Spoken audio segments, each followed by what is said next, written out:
Welcome to this journey through one of the most unsettling and unexplained cases ever documented in the American history.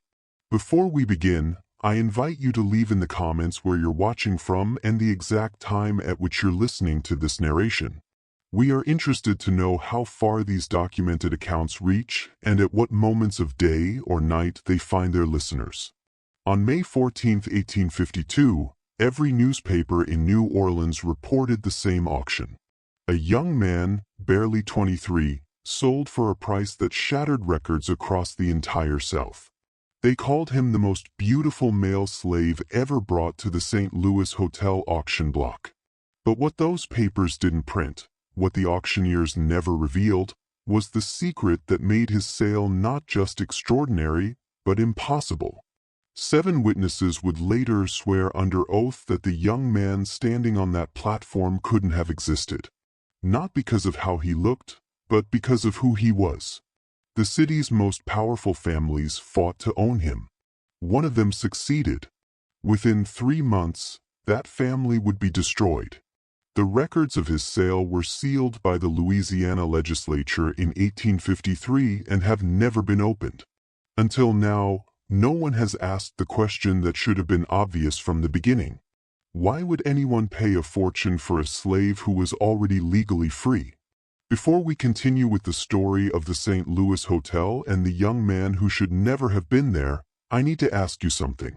If you're listening from Louisiana, Mississippi, or anywhere along the Gulf Coast, leave a comment telling me your state. Because what happened in New Orleans in 1852 might have echoed into your own family's history.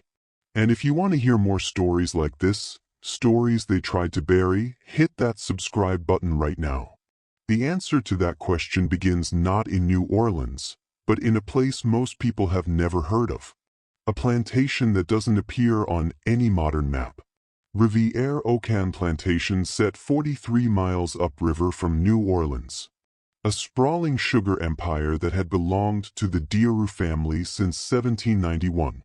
By 1852, it was one of the most profitable operations in Louisiana, producing over 800 hogsheads of sugar annually and employing, if that word can be used, 217 enslaved people. The main house was a testament to Creole grandeur. 3 stories of whitewashed brick with galleries wrapped around each level supported by columns that had been shipped from France in 1803. Live oaks lined the river approach, their branches so heavy with Spanish moss they created a tunnel of green shadow that visitors found either enchanting or oppressive depending on their temperament. The Deveau family were Creole aristocracy, French-speaking Catholics who traced their lineage back to Normandy and considered themselves separate from and superior to the American planters who had flooded Louisiana after the purchase. They spoke French at home, attended Mass in Latin, and married within a tight circle of families whose names appeared in the original French colonial records. To be Creole was to belong to a culture that predated American Louisiana.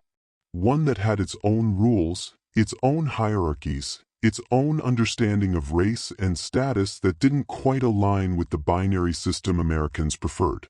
Monsieur Anatole Dearou, the plantation's owner in 1852, was 56 years old, a widower for 8 years, and by all accounts, a man of refined tastes and careful business practices.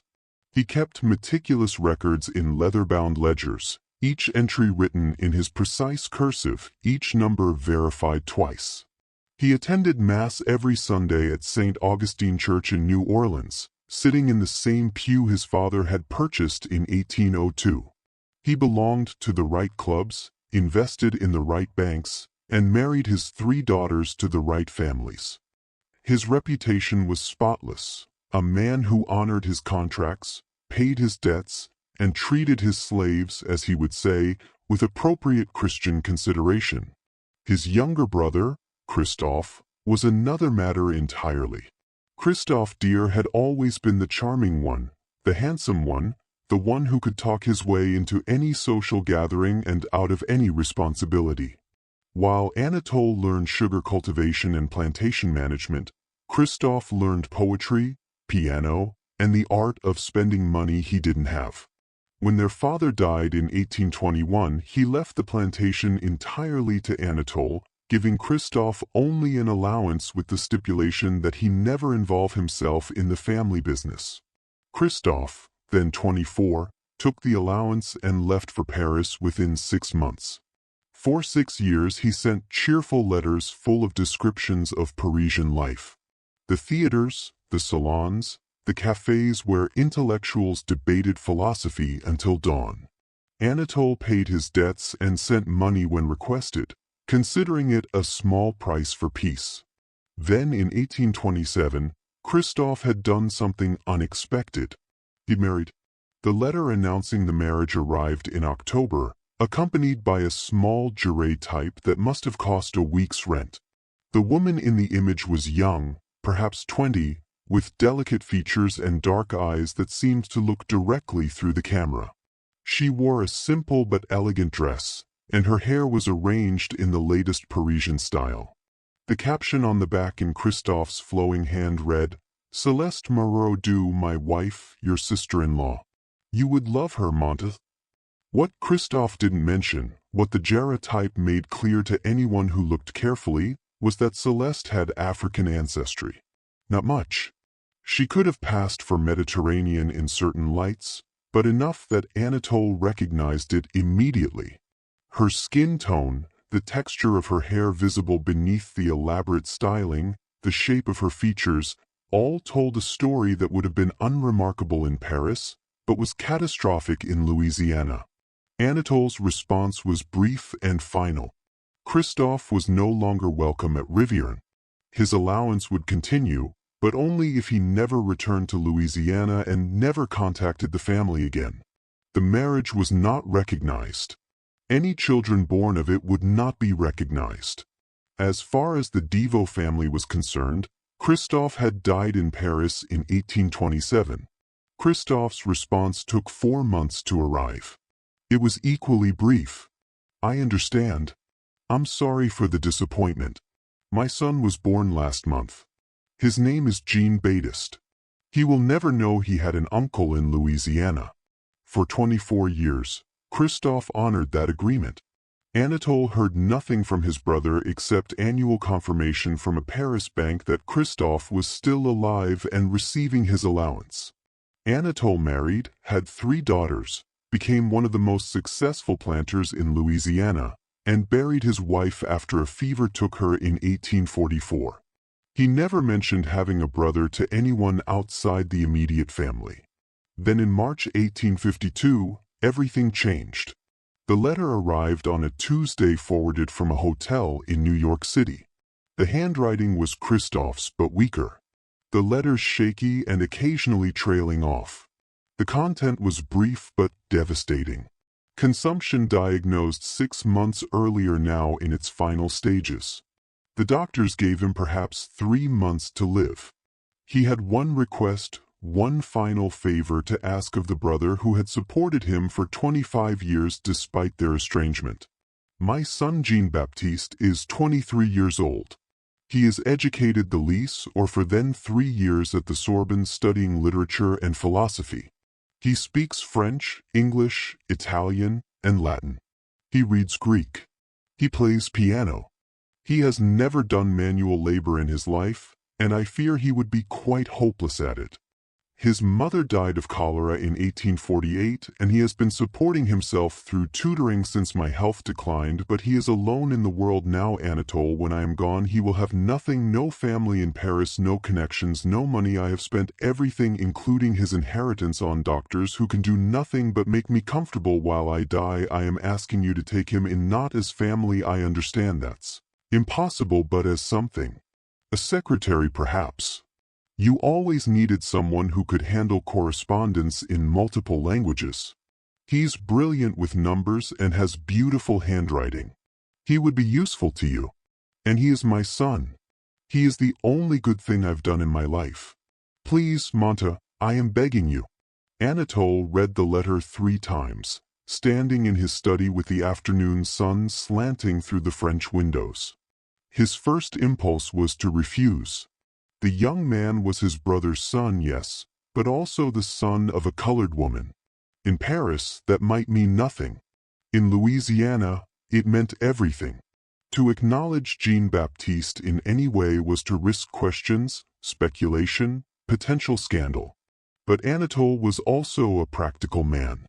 And as he stood there holding his dying brother's letter, an idea began to form. An idea that in hindsight should have horrified him, that it didn't said everything about the kind of man he had become. He sat down and wrote a response. He would accept Jean-Baptiste at Riviera. The young man should book passage on the next available ship to New Orleans and then take a steamboat to the plantation.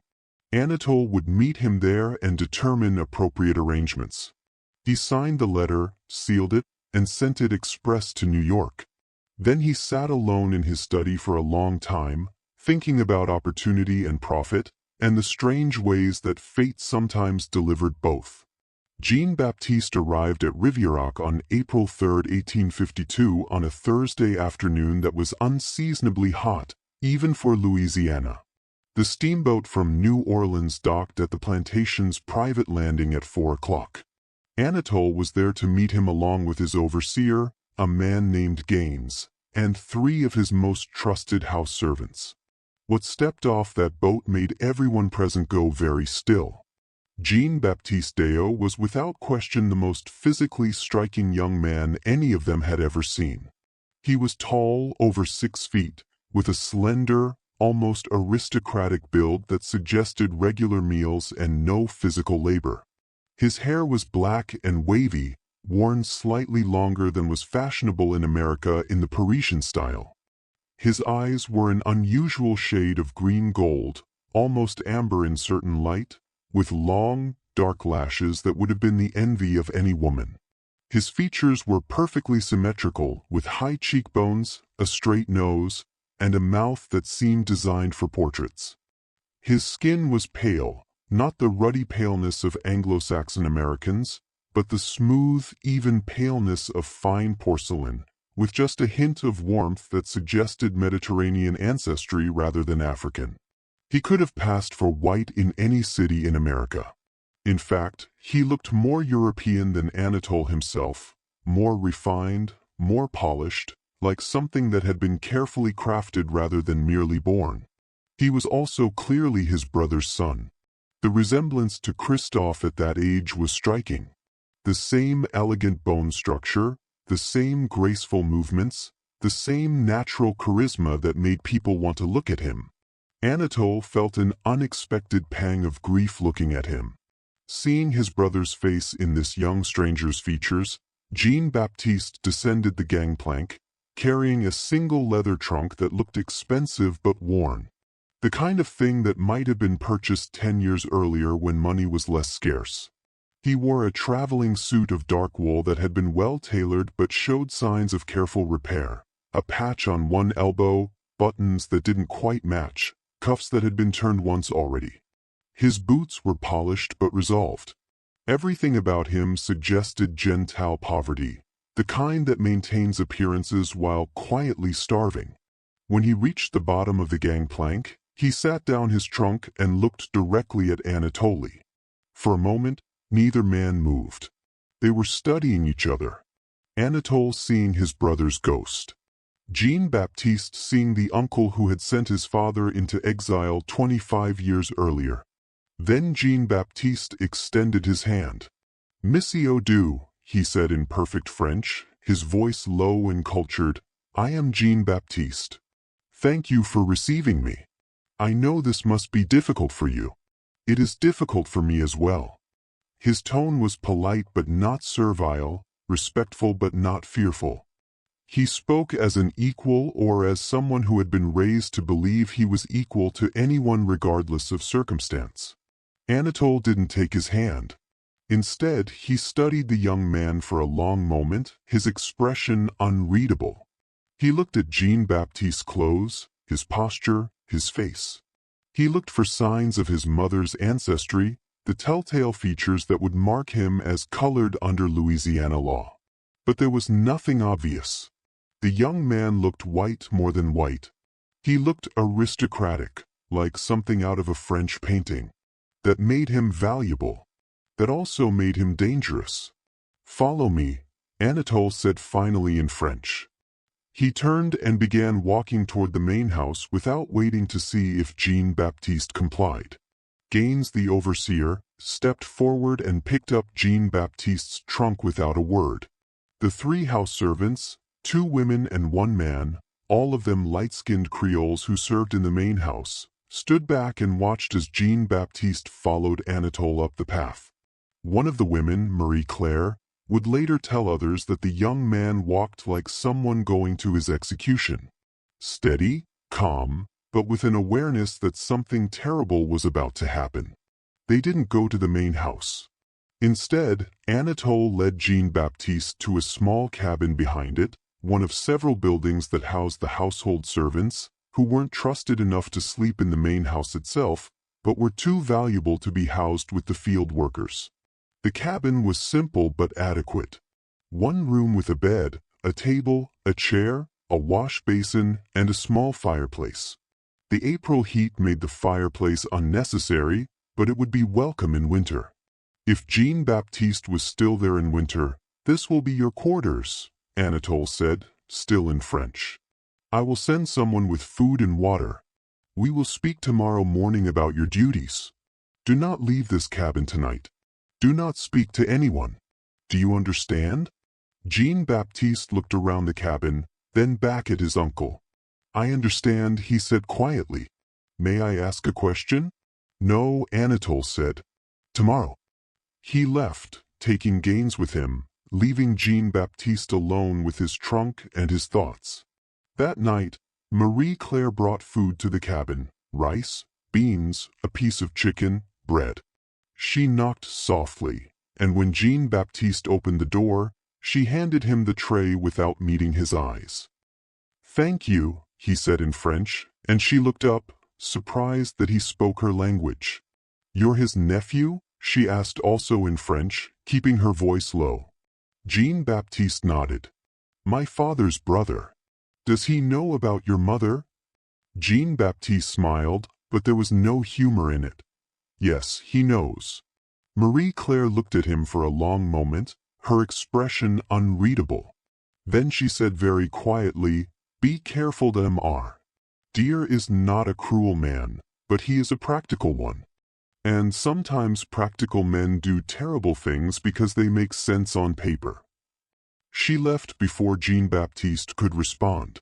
He stood in the doorway, watching her walk back to the main house, and felt the first real stirrings of fear since arriving in Louisiana. Not fear of violence or cruelty, but fear of something more insidious, being turned into a problem that needed solving, a complication that needed tidying, a thing rather than a person. He ate the food because he was hungry, having eaten almost nothing on the journey from New York. Then he sat at the small table and took out the items from his trunk.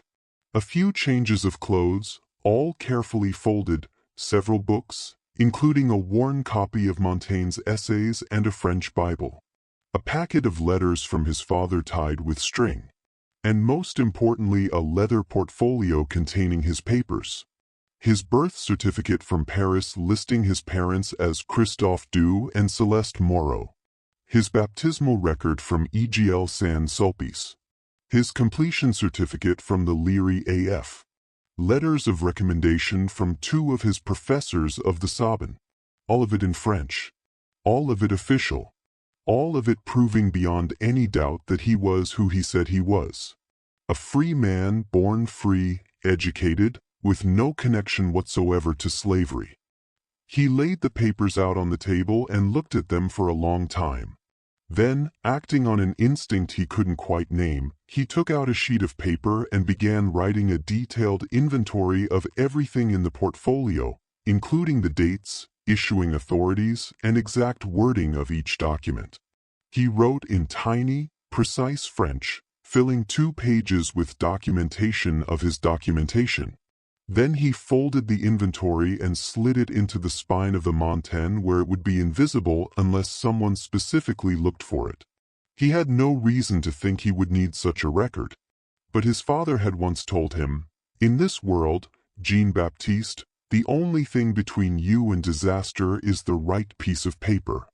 Guard your papers like your soul, because in many ways they are your soul. John Baptiste fell asleep that night, still dressed, lying on top of the thin blanket, listening to the unfamiliar sounds of a Louisiana night. Cicadas, tree frogs, the distant sound of singing from the quarters where the field workers lived, and underneath it all, the constant whisper of the Mississippi River, invisible in the darkness, but always present, like a conversation you couldn't quite hear. The next morning, Anatole summoned Jean-Baptiste to his study at 8 o'clock. The study was impressive, floor-to-ceiling bookshelves, most of them filled with ledgers rather than literature. A massive desk made from Louisiana cypress, windows overlooking the sugar fields, and on the walls, portraits of dear ancestors going back 3 generations. Jean-Baptiste stood in front of the desk while Anatole sat behind it, the physical arrangement making the power dynamic, unmistakable. "You have your papers?" Anatole asked in French. "Yes, monsieur. I will need to examine them for your protection. You understand? There are many documents circulating in Louisiana that are fraudulent. I want to ensure yours are authentic." Jean-Baptiste hesitated. Every instinct told him this was wrong, that handing over his papers was handing over his freedom. But he also understood that he had no choice. He had nowhere else to go. No money, no connections in America. His father was dying or perhaps already dead in New York. He was alone in a state where his appearance might pass for white, but his ancestry absolutely did not. He retrieved the portfolio from his cabin and returned to the study. Anatole spent 20 minutes examining each document, occasionally making notes in a small leather notebook. When he finished, he placed the papers in his desk drawer and locked it. "These appear authentic," he said. "I will keep them here for safekeeping. Now, let us discuss your situation." He spoke slowly, carefully, as if explaining something to a child or someone not quite capable of understanding complex matters. "You are my brother's son, and I promised him I would provide for you. However, you must understand the difficulties your presence creates. Your mother was colored. Under Louisiana law, that makes you colored as well, regardless of how you look or where you were born. If I were to acknowledge you as my nephew as family, it would create impossible social complications. My daughters are married to prominent families. My position in this community is built on reputation and careful relationships. I cannot jeopardize all of that." Jean-Baptiste said nothing, but his hands clasped behind his back tightened until his knuckles went white. "However," Anatole continued, "I am also not without compassion. I am willing to provide you with shelter, food, and appropriate work here at Rivière-au-Can. You will serve as my personal secretary. You will handle my business correspondence, particularly anything requiring translation or interaction with French merchants. You will maintain certain records. You will live in the cabin where you spent last night. In exchange, you will not speak of your father, your time in Paris, or your documentation. As far as anyone is concerned, you are simply Jean-Baptiste, a light-skinned slave I purchased from a private sale. Do you understand?" The word slave hung in the air like smoke. Jean-Baptiste felt something shift inside him. Not quite breaking, but bending, warping under pressure. "I understand that you are asking me to pretend to be enslaved," he said carefully. "Despite the fact that I have legal documentation proving I am free." "I am asking you to be practical," Anatole replied. "You are in Louisiana now, not Paris. French papers mean very little here.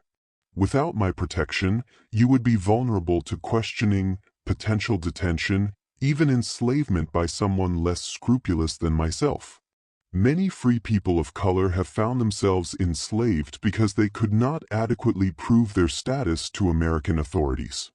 I am offering you safety by making me a slave by allowing you to live as if you were enslaved while knowing you are not. It is a performance, Jean-Baptiste, uncomfortable, I grant you, but temporary. In time I may be able to make other arrangements. Perhaps settlement in the north or even passage back to France once my daughters are settled and the social complications are less pressing. But for now this is what I can offer." Jean-Baptiste looked at his uncle for a long moment. He understood perhaps better than Anatole realized exactly what was happening. This wasn't protection. This was erasure. This was turning an inconvenient nephew into a convenient asset, transforming a problem into profit, making sure that the young man standing in front of him disappeared, not literally, but legally, socially, in every way that mattered. "And if I refuse," Jean-Baptiste asked quietly, "then I cannot help you," Anatole said, his voice equally quiet, but utterly final. "I will return your papers and provide you with enough money to reach New Orleans. After that, you will be on your own in a state where your appearance will invite questions you cannot adequately answer. You speak very little English. You have no money, no connections, no family. Where will you go? What will you do?" He was right and they both knew it.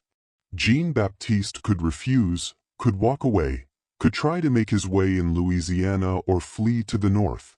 But his chances of success were minimal, and his chances of survival even worse.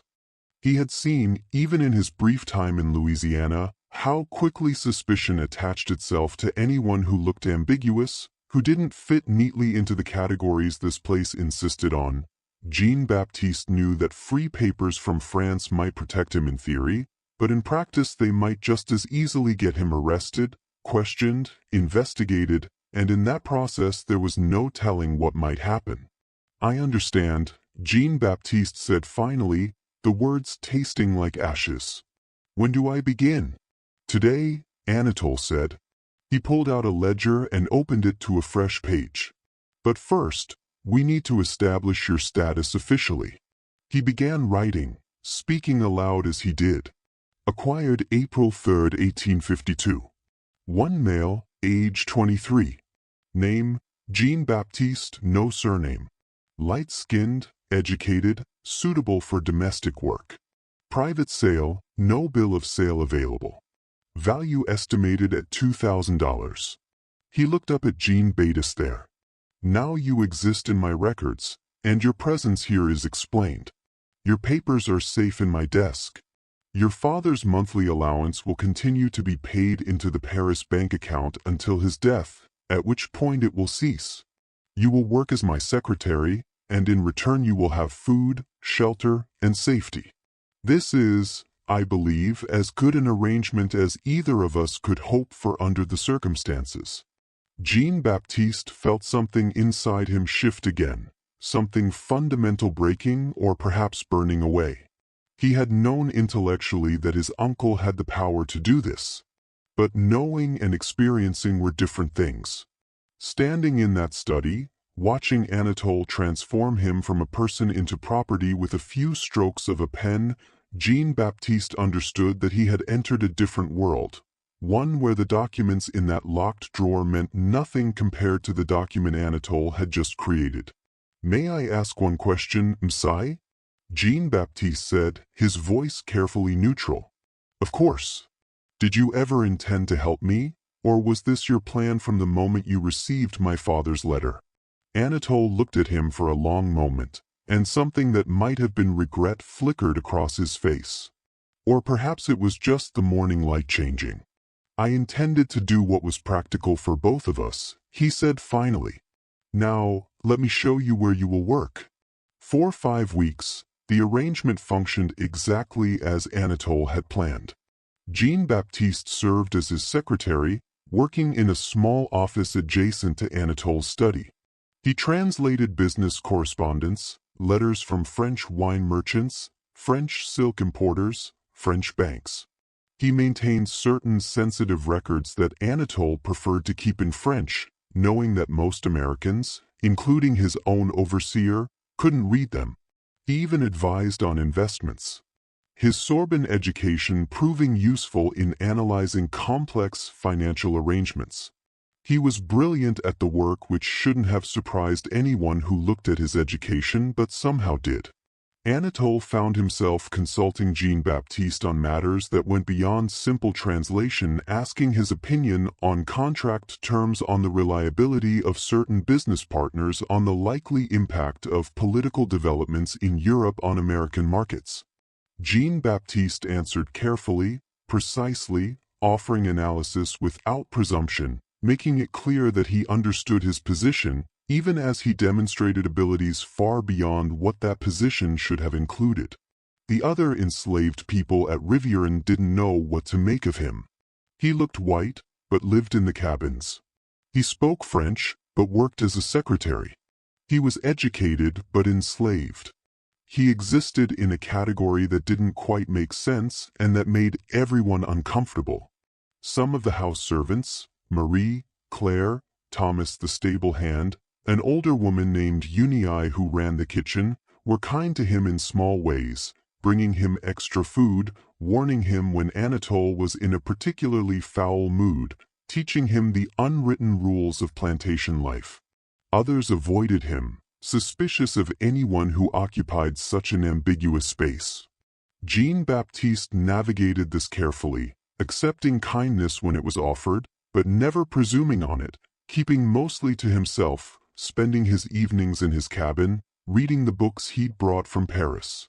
He wrote letters to his father in New York, even though he knew his father was probably already dead. He wrote in French, careful letters that said everything and nothing. I am safe. I am working as a secretary. Uncle Anatole has been generous in his way. Please do not worry about me. I hope you are comfortable and not in pain. I think of you always. He never mailed the letters. He simply folded them and kept them in his trunk, like prayers that didn't need to reach their destination to fulfill their purpose. But Anatole had made a critical miscalculation. He had assumed that Jean-Baptiste's beauty and education would remain a private asset, something he could utilize quietly within the plantation's boundaries. He had not anticipated what would happen when he brought Jean-Baptiste to New Orleans. The trip occurred on May 7th, a Wednesday. Anatole needed to meet with several business partners to finalize arrangements for the upcoming sugar harvest. He decided somewhat impulsively to bring Jean-Baptiste with him. The young man could take notes, translate if necessary, and demonstrate Anatole's cosmopolitan sophistication. Look, I have a secretary who speaks 4 languages. They traveled by steamboat, arriving at the New Orleans docks at 10 o'clock in the morning. The city was at its most vibrant, the levee crowded with ships from every corner of the world, the streets thronged with merchants and slaves and free people of color and tourists and con men and everyone else who made New Orleans the most complex, contradictory city in America. Anatole had arranged meetings at his club and at 2 private homes, each one involving discussions of contracts, prices, shipping arrangements. Jean-Baptiste accompanied him to all of them, standing quietly in corners, taking notes when requested, occasionally translating a phrase from French to English or vice versa. And everywhere they went, the reaction was the same. People stared, not rudely exactly, but unmistakably. Women found reasons to pass close to where Jean-Baptiste stood. Men studied him with the assessing gaze, usually reserved for horses or expensive furniture. Conversations would pause when he entered a room, not because he'd done anything to interrupt them, but because his presence was simply that arresting. At the 3rd meeting held in the elegant home of a commission merchant named Phipe Lehrer, the wife of the host, Madame Lehrer, a woman of about 40 with sharp eyes and a sharper mind, approached Anatole during a pause in the negotiations. Monsieur Deo, she said in French, I hope you'll forgive my directness, but I must know that young man who accompanies you, he is your property. Anatole, who had been expecting this question all day, nodded. A recent acquisition. He serves as my secretary. He is remarkable. Madame Leriot said bluntly. I have never seen a slave of such appearance. Where did you acquire him? A private sale, Anatole said vaguely. From an estate in Baton Rouge. Would you consider offers? Another woman interjected. This was Madame Elin Fourier, a widow who owned a fashionable boarding house in the Garden District and was known for maintaining an extensive household staff of light-skinned servants. "I would pay handsomely for someone of his qualities." Anatole demurred, saying Jean-Baptiste was too useful to part with, but the question, "Would you consider offers?" lodged itself in his mind like a splinter. All the way back to Rivière-au-Can that evening he thought about it. How much would someone pay for Jean-Baptiste?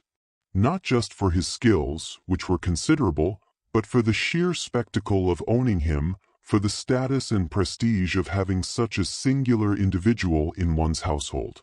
That night, after Jean-Baptiste had returned to his cabin, Anatole sat in his study and did calculations.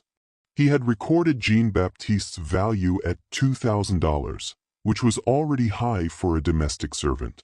But based on the reactions today, he could sell the young man for much more, perhaps $3,000, perhaps even $4,000.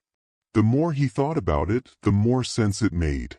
Jean-Baptiste's presence at Rivierac was becoming a complication. The young man was too distinctive, too memorable. His education and bearing made other slaves uncomfortable and made visitors ask questions. Sooner or later, someone would probe too deeply, would wonder about the remarkable secretary, who looked more like a French aristocrat than a slave, would perhaps even recognize something in Jean-Baptiste's features, a resemblance to Christophe, a hint of Devo ancestry. Better to sell him publicly in a venue where his extraordinary value would be obvious and legal, where the sale would be documented and unquestionable, and where Jean-Baptiste himself would disappear into the household of some wealthy family, never to be seen again. The St. Louis Hotel conducted slave auctions every day except Sunday. They were professional, well-organized events attended by the city's elite. Selling Jean-Baptiste there would be not just profitable but prestigious. The kind of sale that would be talked about in the right circles, that would enhance Anatole's reputation as a man with access to remarkable commodities. On May 8th he began making arrangements. Jean-Baptiste learned about the sale on May 10th, the Sunday afternoon.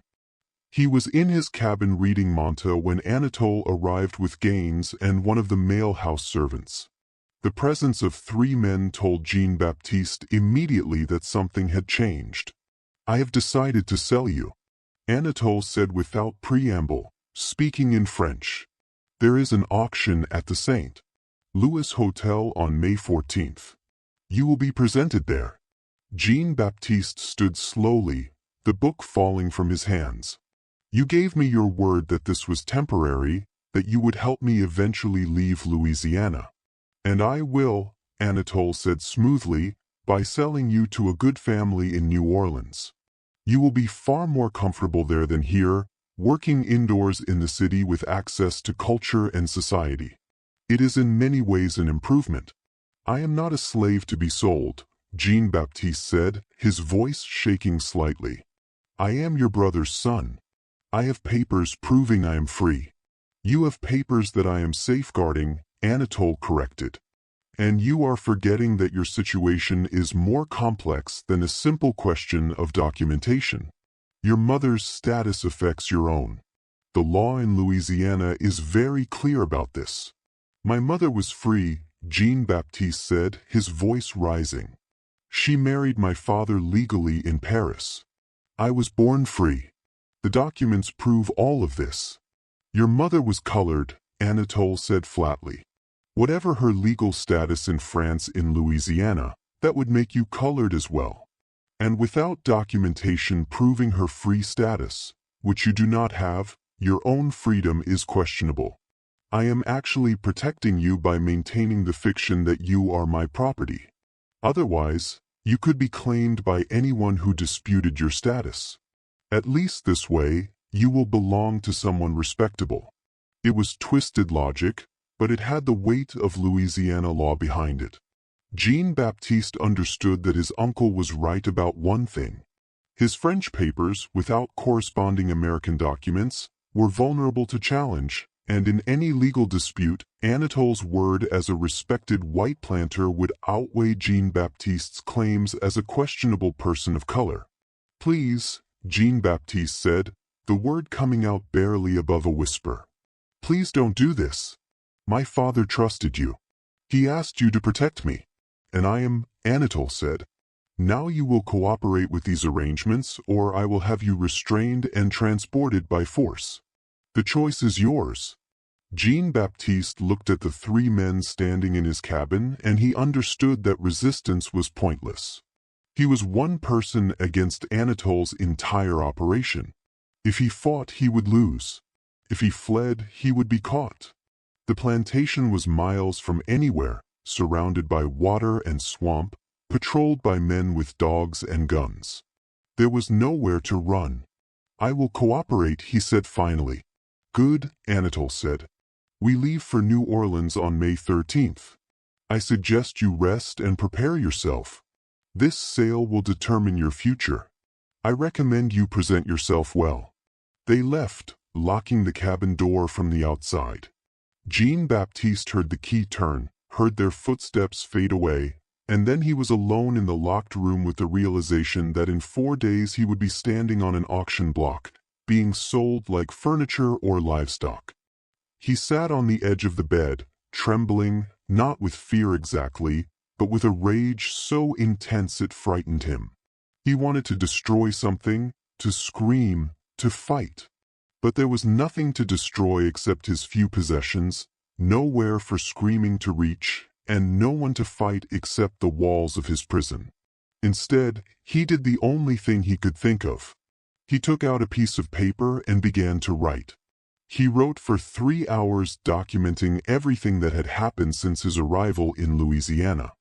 His reception at the plantation, the conversation in Anatole's study, the confiscation of his papers, the entry in the plantation ledger classifying him as property, the trip to New Orleans, the decision to sell him. He wrote in precise legal French, the kind of language that would be unmistakable in its meaning. He wrote knowing that the letter might never reach anyone, but also knowing that he had to try, had to create some record that he had existed as a person and not just as property. When he finished, he addressed it to the French consulate in New Orleans. He didn't know if they would help, if they could help, if they even cared about a half-French citizen being sold into slavery in Louisiana, but they were the only authority he could think of that might have jurisdiction, that might see him as something other than a commodity. He folded the letter carefully and hid it in the spine of his mantinea, the same place he'd hidden the inventory of his papers. Then he lay down on the bed and stared at the ceiling, thinking about his father, who was probably already dead, who had trusted his brother to protect his son, who had died, believing that trust had been honored. The next morning, the cabin was unlocked. Gaines brought him food and told him he could move freely around the plantation grounds, but not leave them. Jean-Baptiste spent the day in a kind of fugue state, walking the perimeter of the property, memorizing every detail. The sugar fields stretching to the horizon. The quarters where 200 people lived in bondage. The main house where Anatole sat in his study calculating profits. The river flowing past, endlessly indifferent to everything happening on its banks. On May 12th, Thomas found him standing by the stables and approached cautiously. "I heard what's happening," Thomas said in French, keeping his voice low. "I'm sorry." Jean-Baptiste looked at him. This man who had shown him kindness for no reason except basic human decency. "Will you do something for me?" he asked quietly. "If I can." Jean-Baptiste retrieved the letter from his cabin and pressed it into Thomas's hands. "After the auction, not before, after. Take this to the French consulate on Chartres Street. Give it to anyone there and tell them it's urgent. Can you do that?" Thomas looked at the letter, then at Jean-Baptiste. "You think it will help?" "I don't know," Jean-Baptiste admitted. "Probably not, but I have to try something." Thomas nodded and tucked the letter inside his shirt. "I'll do it. Day after the auction." "Why are you helping me?" Jean-Baptiste asked. Thomas smiled, but it was a sad smile full of understanding that went beyond words. Because sometimes doing the right thing is all we got, even when it doesn't change anything. On May 13th, Anatole Gaines and Jean-Baptiste left for New Orleans by steamboat. They arrived in the evening and stayed at the St. Louis Hotel itself, though Jean-Baptiste was housed not in a guest room, but in a secure room on the ground floor, where valuable property was kept before sale. The room had a bed, a wash basin, and barred windows. It was clean and relatively comfortable, but it was unmistakably a cell. That night, Jean-Baptiste didn't sleep. He sat on the edge of the bed, thinking about everything that had led to this moment, tracing the chain of decisions and circumstances that had transformed him from a free man in Paris to property in New Orleans.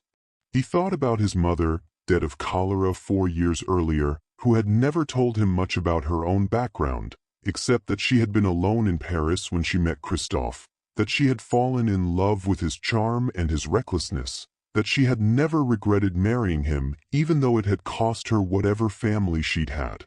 He thought about his father dying or dead in New York, who had spent 25 years in exile rather than give up his wife and son. He thought about Anatole, who had taken that same son and turned him into merchandise. And he made a decision that would either save him or destroy him, but that felt in that moment like the only choice he had. If he was going to be sold, he would not be sold silently. The morning of May 14, 1852 dawned clear and oppressively hot. By 9 o'clock, the rotunda of the St. Louis Hotel was already crowded with buyers, spectators, and curious onlookers.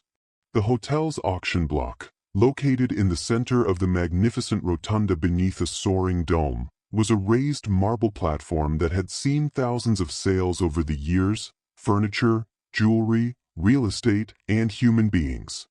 Anatole arrived early, accompanied by Gaines and Jean-Baptiste.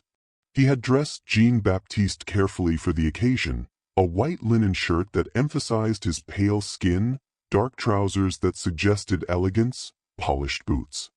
His hair had been trimmed and brushed back from his face. He wore no jewelry, nothing that would distract from the spectacle of him. When they entered the rotunda at 10 o'clock, the reaction was instant and electric. Conversations stopped mid-sentence. Women turned and stared openly. Men leaned forward in their seats, assessing. The auctioneer, a professional named Perrault, who had conducted thousands of sales, actually paused in his preparation when he saw Jean-Baptiste, his practiced composure momentarily shaken. Word had spread through the city's elite that something extraordinary was being offered today. The advertisements Anatole had placed in the newspapers had been deliberately vague but tantalizing.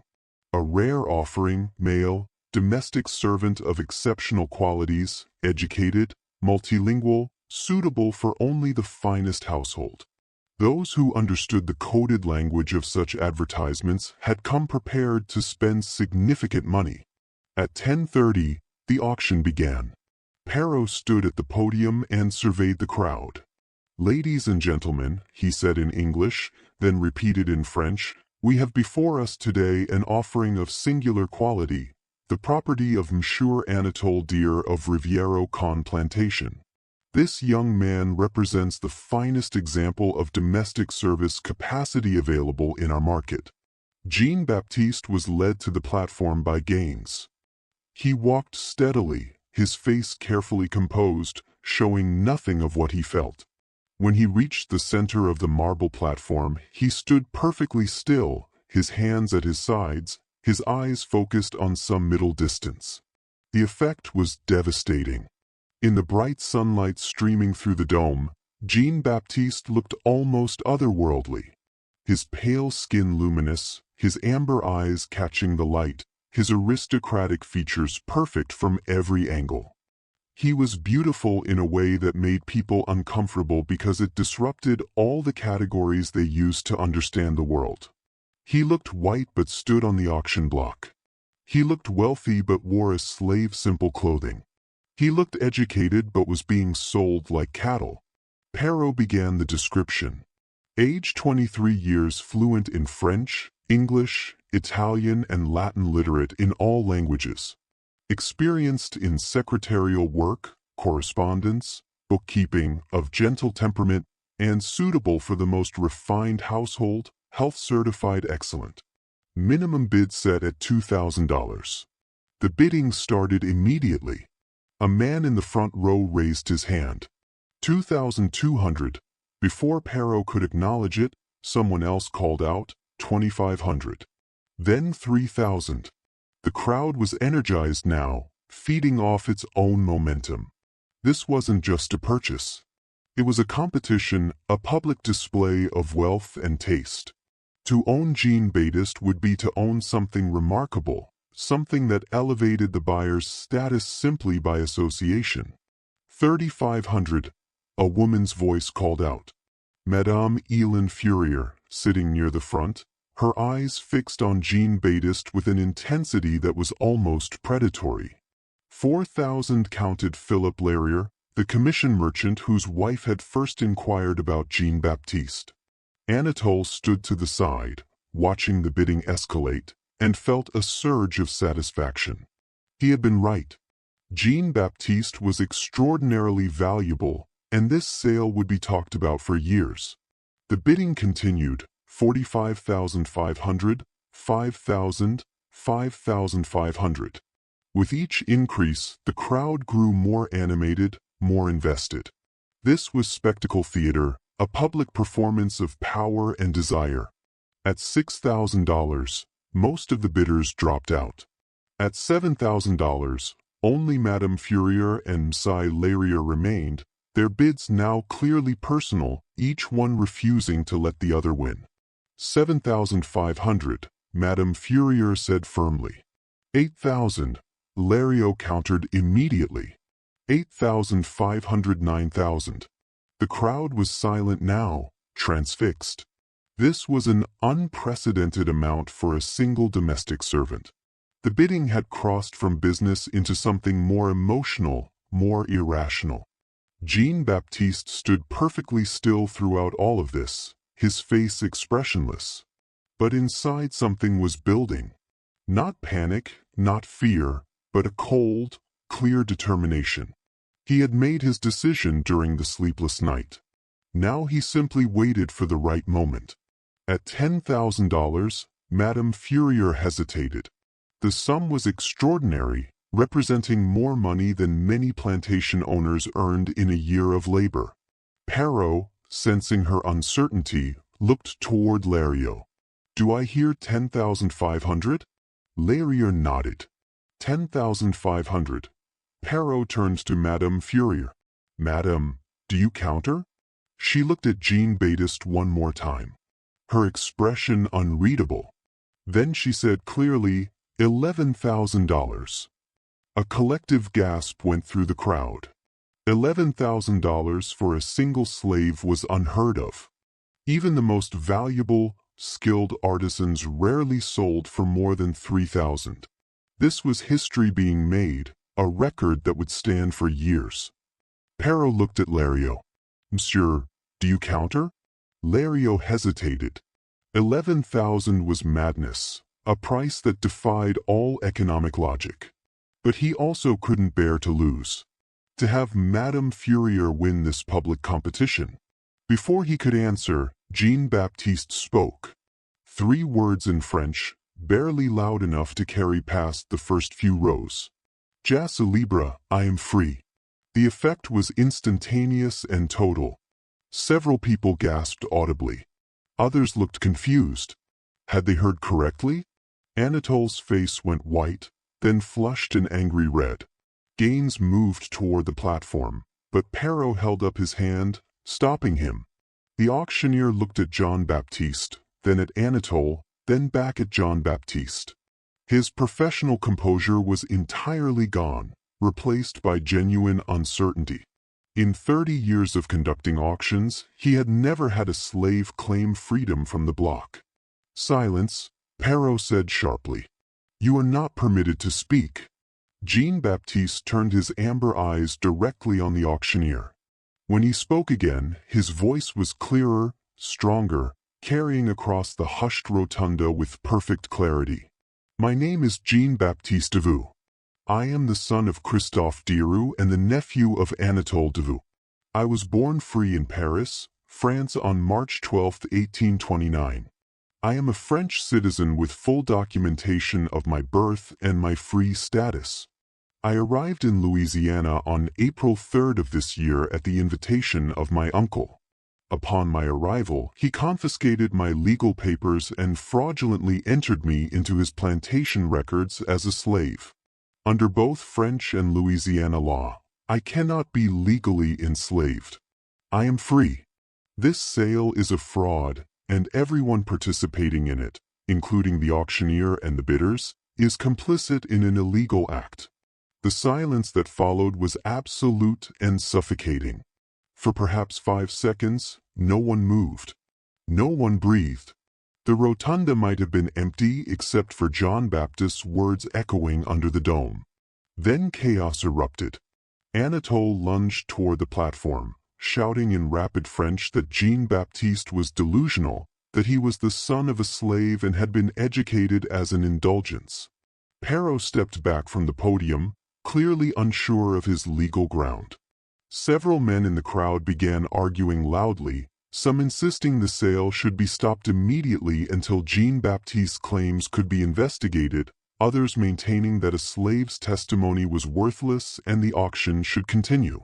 Madame Fourier had gone very pale and was speaking urgently to a man beside her, apparently her lawyer. Leriot was demanding to see documentation, any documentation that would clarify the situation. In the middle of this chaos, something remarkable happened. A tall, thin man in Clark's clothing pushed through the crowd to the platform. He identified himself as François Mercier, assistant to the French consulate, and handed a folded document to Perrault. His voice accented with metropolitan French. Cut through the noise. The French consulate has received documentation regarding Monsieur Jean-Baptiste Devaux. We confirm his birth registration in Paris in 1829, his baptism at Aigues-Sans-Peace, and his status as a French citizen. We have on file his birth certificate listing his parents as Christophe Deroux, French citizen, and Céleste Moreau, free woman of color, resident of Paris. Under French law, he is free. We request that this sale be suspended immediately pending full legal review. The effect was explosive. Perrault looked at the document, then at Anatole, then at Jean-Baptiste, clearly calculating his own liability. If Jean-Baptiste was truly free and this sale proceeded, everyone involved could face legal consequences. But if Jean-Baptiste was not free and the sale was stopped, Anatole and the bidders would have grounds for complaint. Anatole, recovering from his initial shock, produced papers from his jacket. Jean-Baptiste's confiscated documents. "These are forgeries," he shouted, his voice tight with anger.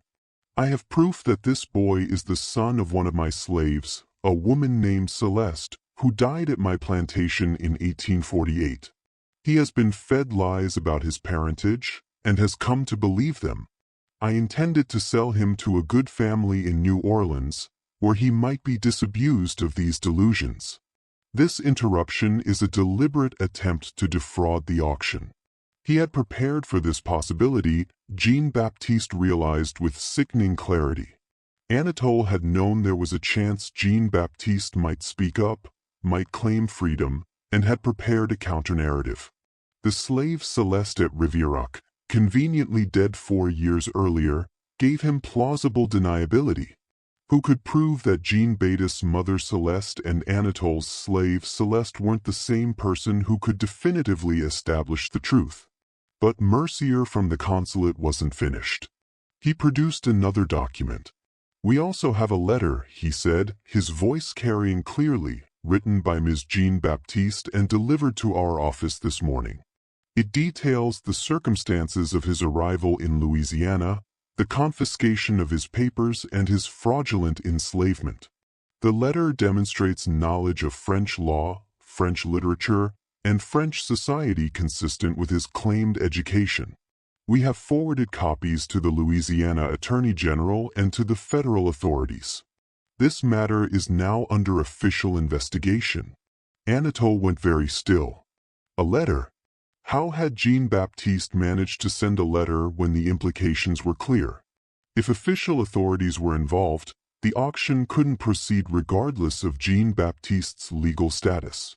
Even if Anatole was right and Jean-Baptiste could be legally enslaved, doing so now while under federal investigation would invite scrutiny that could destroy Anatole's reputation and business. Perrault made the only decision he could.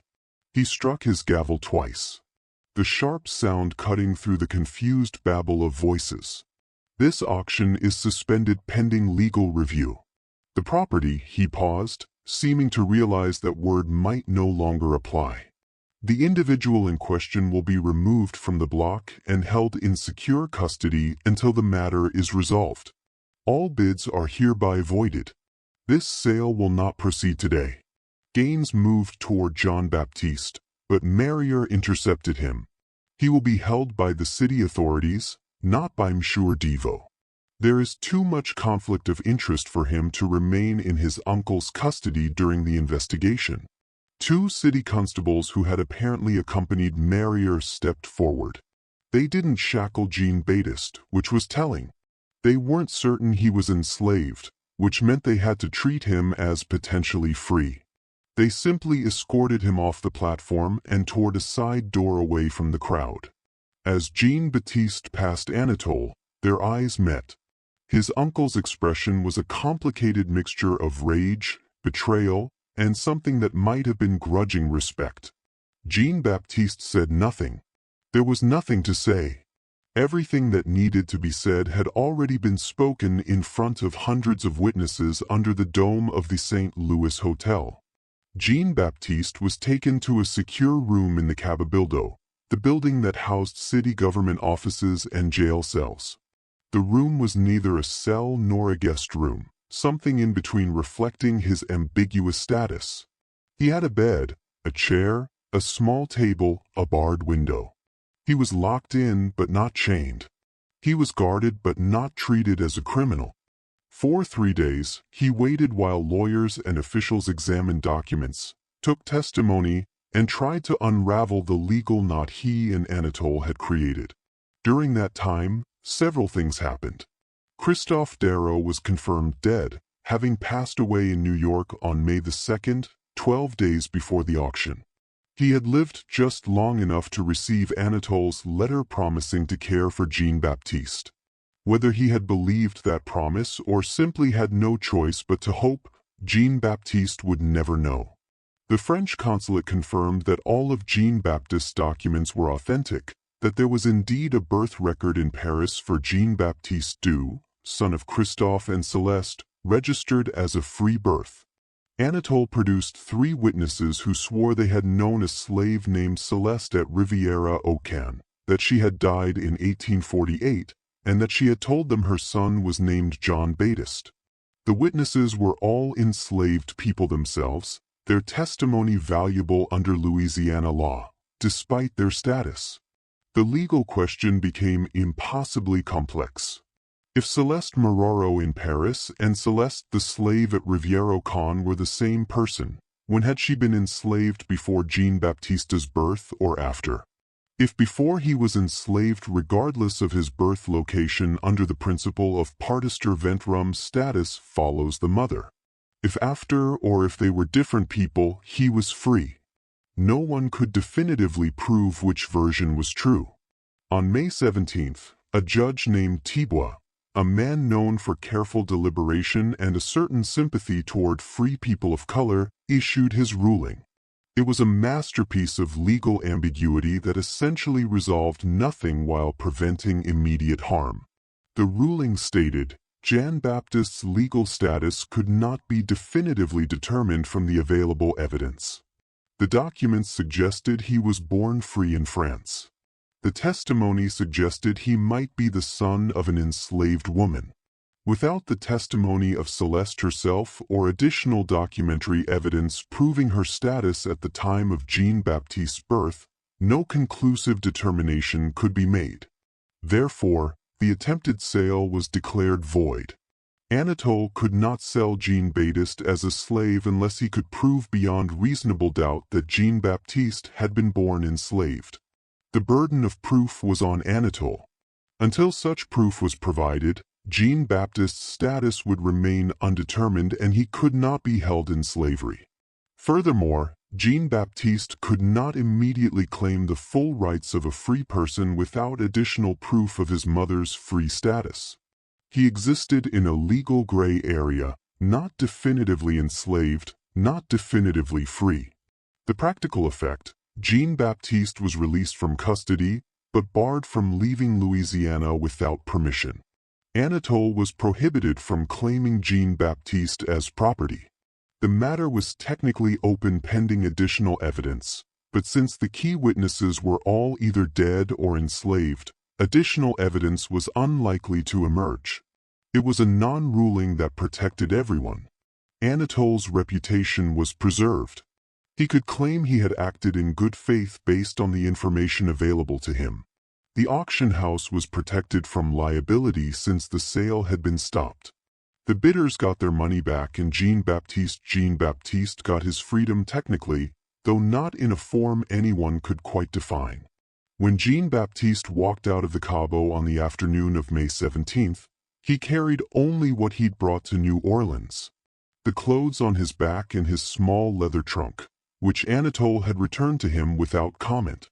His French papers were inside along with Judge Thibault's ruling and a letter from the French consulate stating that they recognized him as a French citizen and would provide what assistance they could should he need it. He had nowhere to go. He knew no one in New Orleans. He had approximately $8 that Anatole had given him, payment for the weeks of secretarial work, handed over by a lawyer with no explanation or commentary. He stood on the street outside the Cabo and looked at the city around him, this strange, complicated place where he was neither one thing nor another, and felt a surge of something that was equal parts terror and exhilaration. He was free. Not entirely, not cleanly, but enough. He was alive. He had survived. What happened next is where history blurs into legend, where documentation ends and story begins. Some accounts say Jean-Baptiste disappeared that very day, walking out of New Orleans and never being seen again in Louisiana. Others say he remained in the city for several weeks, working as a French tutor under an assumed name, quietly building enough money to leave. A newspaper in Cincinnati published a small notice in August 1853 seeking a French tutor named J.B. Deveau, which may or may not have been him.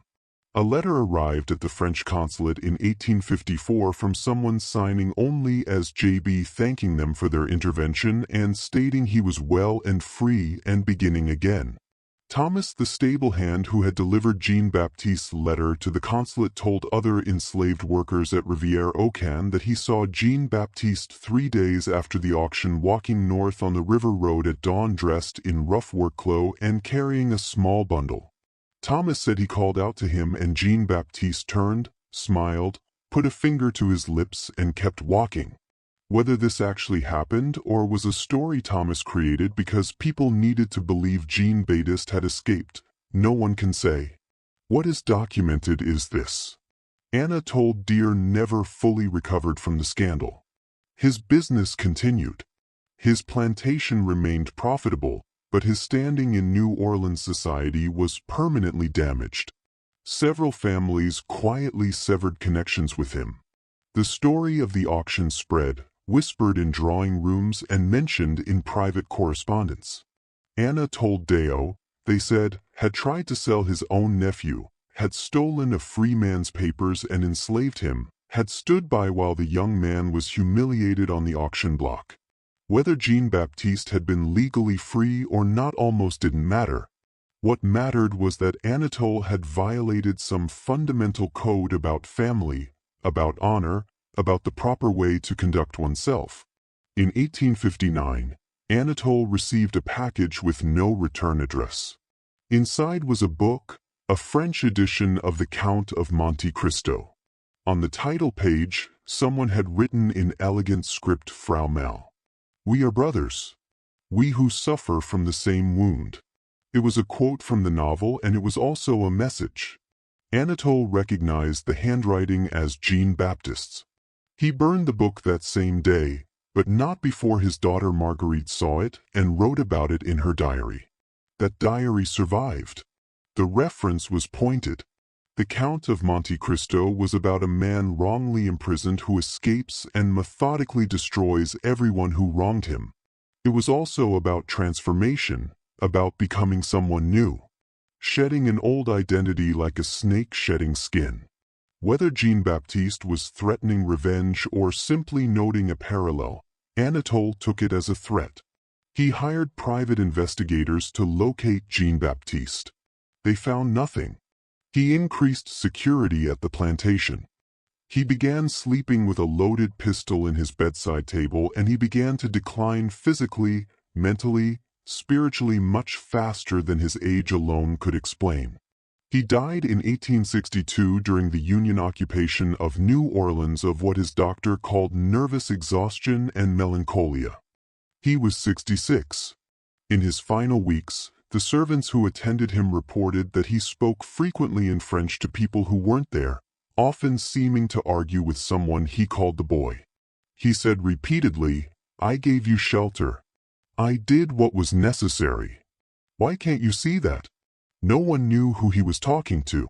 Christophe's death was simpler and in its way more peaceful. He died in New York 3 days before Jean-Baptiste's dramatic declaration of freedom, never knowing whether his son was safe. But one of the nuns who nursed him in his final days reported that he seemed oddly content near the end. He said shortly before dying, "My son is free. That's all that matters." Whether he meant Jean-Baptiste specifically or was simply delirious, no one could say, but it's nice to think that somehow he knew that across the miles and through whatever strange connection exists between parents and children, he felt Jean-Baptiste's escape. The St. Louis Hotel continued to hold auctions for another decade, but the auction of May 14, 1852 was never mentioned in its official histories or advertisements. The documentation, all of it, the bills of sale, the bidder agreements, the records of the suspension disappeared from the hotel's files. It was as if the entire event had been collectively erased. Except it wasn't. The story persisted, told and retold in French Creole households, mentioned in private letters, occasionally surfacing in legal discussions about status determination and the rights of free people of color. It became a legend of sorts. The beautiful slave who declared himself free and then vanished. But here's what makes the story genuinely fascinating. Jean-Baptiste was almost certainly telling the truth. The French consulate's confirmation was real. The Paris records were real. Christophe's marriage was documented. And Anatole's claim about a slave named Celeste at Riviere Quay doesn't appear in any plantation records before Jean-Baptiste's arrival. There's no inventory listing her, no birth records for other children she might have had, no purchase record, no sale record, nothing. She appears in Anatole's testimony and the testimony of his witnesses, but nowhere in the paper trail that usually accompanied enslaved people in Louisiana, which suggests something darker than even the story implies. That Anatole didn't just enslave a free man through legal manipulation, but that he also fabricated evidence, coached witnesses, and constructed an entire false history to justify his actions. If that's true, then what happened at the St. Louis Hotel wasn't just an auction gone wrong. It was the exposure of a carefully planned fraud. And if that's true, Jean-Baptiste's disappearance makes even more sense. He wasn't running from being enslaved. He was running from someone who had proven willing to destroy his entire identity to maintain a lie. The last documented reference to Jean-Baptiste Deveau comes from 1897, 45 years after the auction. A researcher named Alberta Lacqua was interviewing elderly Creoles for a book on New Orleans French heritage.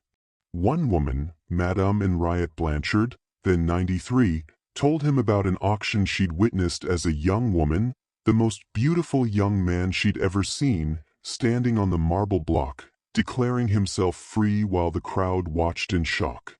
Lekwa asked if she thought the young man had really been free.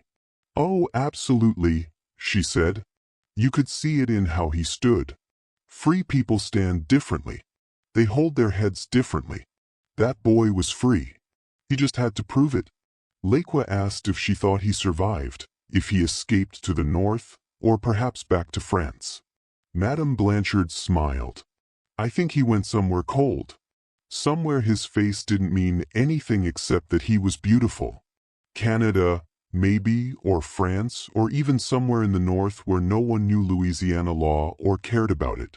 I think he lived a long life and probably never told anyone what happened to him because some secrets are too dangerous to tell. You carry them with you until you die, and then they die with you. And maybe that's for the best. Whether she was right, we'll never know. But the fact that the Louisiana legislature sealed the auction records in 1853 and has kept them sealed ever since suggests that someone somewhere thought the full truth was dangerous. Those records remain classified to this day. Several historians have petitioned for access. Every petition has been denied. The official reason is always the same: privacy concerns regarding status determinations of potentially living descendants. But Jean-Baptiste would have been born in 1829. Anyone who could be his direct descendant would now be several generations removed. And privacy concerns typically don't extend that far, which suggests the real reason the records remain sealed is different. Maybe they contain proof that Anatole committed fraud. Maybe they reveal complicity by other prominent families. Maybe they simply document an injustice so brazen that opening the records would force official acknowledgement and apology, which institutions prefer to avoid. Or maybe the records contain evidence of where Jean-Baptiste went, what name he used, where he settled. Maybe somewhere in those sealed documents is the answer to the question everyone wants to know. Did he make it? Did he really escape? Did he build a new life somewhere under a new name, becoming someone else entirely? The evidence we have suggests he did. The letter to the consulate in 1854. The book sent to Anatole in 1859. The complete absence of any record of Jean-Baptiste being recaptured or re-enslaved. The silence where there should have been noise if Anatole had found him. All of it points toward escape, survival, reinvention. Maybe Madame Blanchard was right. Maybe Jean-Baptiste went somewhere cold, Montreal or Paris or Boston or somewhere else entirely, and simply started over. Maybe he became a French teacher or a translator or a bookkeeper or anything else that would allow him to use his education while avoiding scrutiny. Maybe he married, had children, grew old, and died without ever telling anyone about the 3 months in 1852 when he had been neither enslaved nor free. When his entire existence had hung in balance while strangers debated his humanity. If that's true, then somewhere in the records of Montreal or Paris or Boston or a dozen other cities, there might be a death certificate for a man with a French name born around 1829, occupation listed as tutor or clerk, with no other details. And if someone found that certificate and traced it back, they might discover that it belonged to Jean-Baptiste Deveau, who was auctioned in New Orleans and declared himself free and then vanished into legend. But maybe that's not the right question. Maybe the question isn't whether Jean-Baptiste escaped or where he went or what happened to him. Maybe the question is why we need to know. Why this story out of thousands of similar stories from that era has persisted. Why people still search for Jean-Baptiste Deveau in old records and census documents and shipping manifests. I think it's because his story does something rare. It shows someone refusing to disappear. Most people in his situation simply vanished from history, swallowed by a system designed to erase them. But Jean-Baptiste didn't vanish. He stood on that auction block and said his own name. He claimed his identity in front of hundreds of witnesses. He forced the system to acknowledge him, even if it couldn't quite figure out how to categorize him. And then, yes, he disappeared. But he disappeared on his own terms after making sure everyone knew exactly who he was. That's not erasure. That's transformation. That's choosing to become invisible rather than being forced into invisibility. There's a profound difference. This mystery shows us something important about identity, freedom, and the terrible fragility of both. In a world where your status as a human being could be determined by the color of your skin, the circumstances of your birth, and the cruelty or kindness of your relatives, Jean-Baptiste Davout should never have been on that auction block. Whether he was born free in Paris or born enslaved in Louisiana, the fact that his fate could be debated at all, that his humanity was considered a legal question requiring adjudication, tells us everything we need to know about the system that put him there. But it also shows us something about resistance, about refusing to accept other people's definitions of who you are, about the power of simply saying your own name when everyone else wants to rename you, redefine you, reduce you to property. Jean-Baptiste stood on that marble platform and said, "I am free," knowing it might destroy him. And whether or not those words changed his immediate circumstances, they changed the story. They transformed him from a passive victim into an active participant in his own fate. And maybe that's why we're still telling this story 170 years later. Because in the end, Jean-Baptiste won.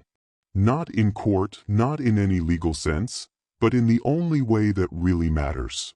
He refused to be forgotten. He made sure that anyone who tried to erase him would have to work very hard to do it. And he left enough traces, the letter, the book, the newspaper notices, the whispered stories that we can still find him if we look. So what do you think? Do you believe Jean-Baptiste was really free? Do you think he escaped?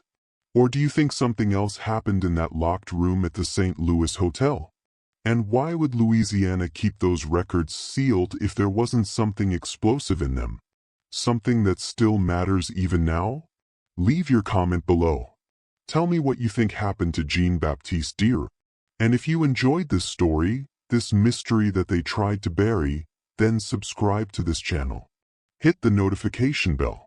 Share this video with someone who loves dark historical mysteries, stories about people who fell through the cracks of history, stories that someone wanted erased.